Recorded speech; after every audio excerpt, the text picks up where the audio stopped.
ఇక్కడ ఈయనకి సపోర్ట్ చేయలేదనేసి ఆంధ్రప్రదేశ్ ప్రజానీకాన్ని అందరినీ మట్టి పెట్టేశాడు.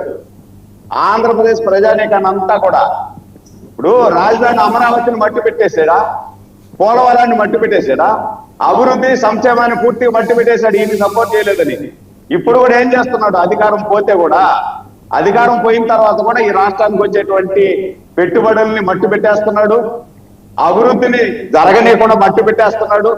ఇవన్నీ ఒక ఎత్తు అయితే, ఆయనకి సొంత ఇంట్లో ఆయన రాజకీయంగా ఎదగాలి అని త్యాగం చేసి ఎంపీ సీటును త్యాగం చేసి ఆయన కోసం రాజీనామా చేసి ఎంపీ సీట్లు ఇస్తే బాబాయిని ఏం చేశారో బాత్రూంలో గొడ్డలతో అందరికీ తెలుసు. అదే అన్న వదిలిన బాణం అని చెప్పి ఈయన జైల్లో చెప్పకూడదు తినేటప్పుడు అన్న వదిలిన బాణం నేను అని చెప్పి ఆమె ఒక మహిళ బంగారు తల్లి ఈ ఉమ్మడి రాష్ట్రం అంతా పాదయాత్ర చేస్తే అధికారంలోకి వచ్చిన తర్వాత కనీసం ఒక ఎమ్మెల్సీ రండి, ఒక రాజ్యసభ ఇరండి, ఒక ఎమ్మెల్సీ రాజ్యసభ ఏమి ఇవ్వకపోతే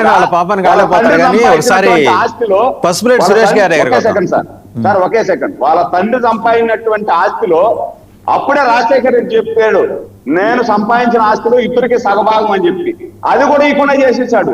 అదొక ఎత్తు అయితే తల్లి కొంగు పట్టుకొని మా లీలామహల్ సెంటర్ లో అయితే సురేష్ కూడా చూశాడు, అప్పుడు జనసేనలో ఉన్నాడు సురేష్, కొంగు పట్టుకొని అడుక్కుని పాపం విజయమ్మ తండ్రి లేని బిడ్డ ఓట్లేయండి ఓట్లేసిన తర్వాత ఆమెను పార్టీ నుండి తరిమేశా. ఇంత మహానుభావుడికి ఆయనకి పోలిక లేకుండా ఎట్లుంటా సార్? ఫైనల్ గా నేనేమంటానంటే సార్, ఇలాంటి నాగార్జున యాదవ్ అనేటువంటి ఇలాంటి వెధవలు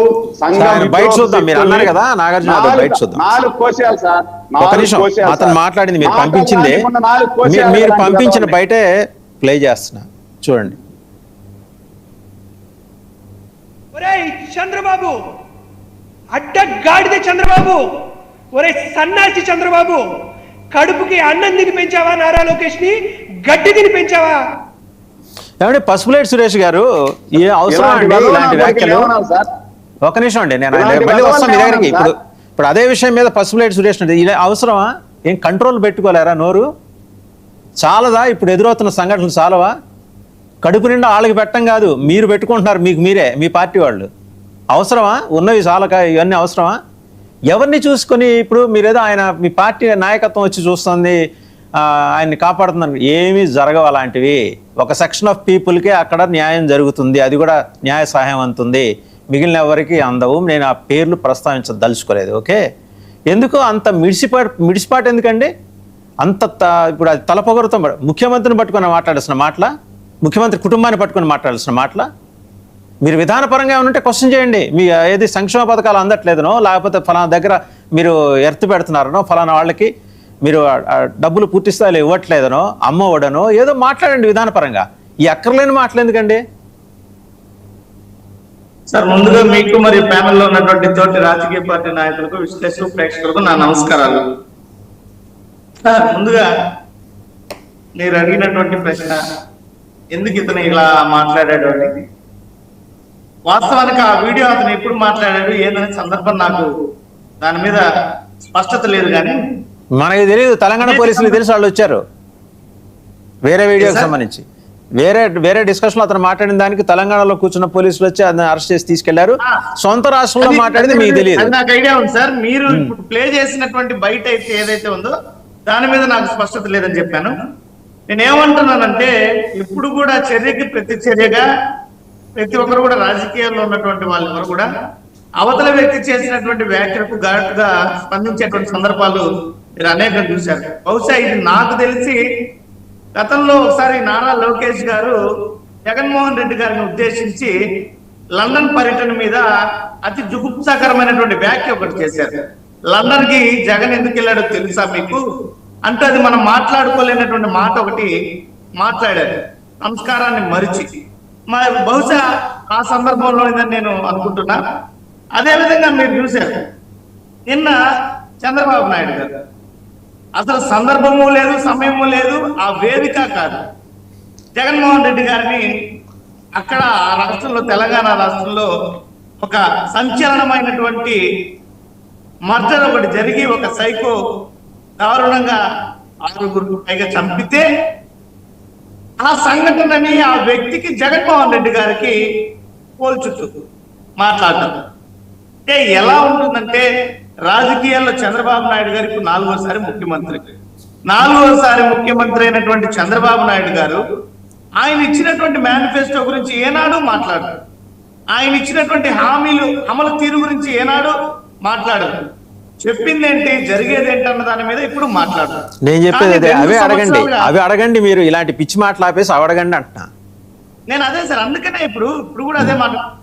2 సంవత్సరాలుగా మేము అడగాలంటే సార్, ఇప్పుడు ఆయన అదే మాట్లాడుతాం, మేము అదే ఇప్పుడు గొడ్డల పార్టీ ఈ రకంగా హత్య రాజకీయాలు చేసి నారా చంద్రబాబు నాయుడు గారి సుదీర్ఘమైనటువంటి ఈ రాజకీయ చరిత్రలో ఎన్ని లేవు, ఎంతమంది ఎన్ని మాట్లాడలేదు చెప్పండి. ఆ రోజు మల్లెల బాబ్జీ గారి ఆవారం నుంచి చంద్రబాబు నాయుడు గారే ఎన్టీఆర్ గారి పైన హత్యాయత్నం చేయించాడని చెప్పి మల్లెల బాబ్జీతో సుపారీ ఇప్పించి చేయించాడని నాదెండ్ల భాస్కర్ గారు చెప్పలేదా? 3 లక్షల రూపాయలకి సుపారీ కుదుర్చుకున్నారని. పింగళి దశరథరావు గారు ఎన్కౌంటర్ దినపత్రిక సంపాదకులు వారిని విజయవాడ సత్యనారాయణపురంలో రిక్షాలా పోతున్న అతి దారుణంగా చంపినటువంటి వ్యవహారం చంద్రబాబు నాయుడు గారి మీద ఆనాడు విమర్శలు రాలేదా? మంగవెట్టి మోహన్ రంగా గారు చంద్రబాబు నాయుడు గారు కీలకంగా వ్యవహరించారు. ఈ హత్యలోనే హరిరామ జోగయ్య గారు తన ఆత్మకథలో ఏకరువు పెట్టలేదా? అంతెందుకు సార్, చంద్రబాబు నాయుడు గారి తోడల్లుడు దగ్గుబాటి వెంకటేశ్వరరావు గారు సార్ మీరు గతం తవ్వమాకండి, మీరు ఇప్పుడు వాళ్ళందరూ అవి చేశారు కాబట్టి ఇప్పుడు నాగార్జున యాదవ్ మాట్లాడేది కరెక్ట్ అంటారు మీరు. నాగార్జున యాదవ్ వ్యాఖ్యలు మీరు చెప్పట్లేదు సార్. ఈయన చెప్పినటువంటి చంద్రబాబు నాయుడు గారు ఆ హంతకుడికి పోలికలు దగ్గర ఉన్నాయన్నటువంటి ప్రస్తావన ఏదైతే ఎవరి ఆత్మకథలోనే ఏదో రాసేసుకుంటే చంద్రబాబు నాయుడు గారి మీద బకెట్ల కొద్ది బురదలేస్తారా మీరు? మరి జగన్మోహన్ రెడ్డి గారి మీద ఏ ఆధారంతో చంద్రబాబు నాయుడు గారు బురద జల్లుతున్నారు? అది అడగండి మీరు, అది అడగండి మీరు. మీ భాష మార్చుకోండి. ప్రశ్నించడం వేరు, దుర్భాష వేరు, రెండింటికి తేడా ఉంది. నేను ఒకటే చెప్తున్నాను సార్, మాట్లాడింది కరెక్టా, దాన్ని సమర్థిస్తావా? అన్న ఒక నిమిషం సురేంద్ర అన్న, మధ్యలో ఇంటరప్షన్ వద్దు. నేను ఒక్క నిమిషం నా అభిప్రాయం చెప్పేస్తాను, నువ్వు మాట్లాడు. నేనేమంటున్నానంటే 2 సంవత్సరాలు అవుతోంది.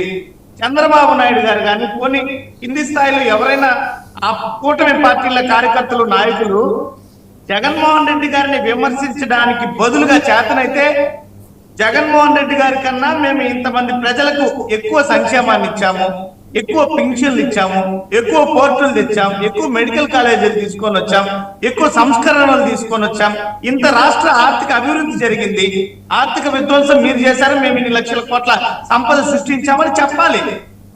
అలా చెప్పుకోలేరు. ఎందుకంటే రాష్ట్ర ఆర్థిక విధ్వంసం ఈ రోజు చంద్రబాబు నాయుడు గారు చేస్తున్నారు. 3.5 లక్షల కోట్ల పైచులకు అప్పు 2 సంవత్సరాల్లో చేసేశారు. రైట్, అవన్నీ మీరు నెక్స్ట్ రౌండ్ అడుగుతారు. కానీ ఒకసారి సింగూరు వెంకటేష్ గారి దగ్గరికి వెళ్దాం. రైట్, మళ్ళీ వస్తాను మీ దగ్గరికి. విధ్వంసం జరిగిందని జగన్మోహన్ రెడ్డి గారిని విమర్శించి చంద్రబాబు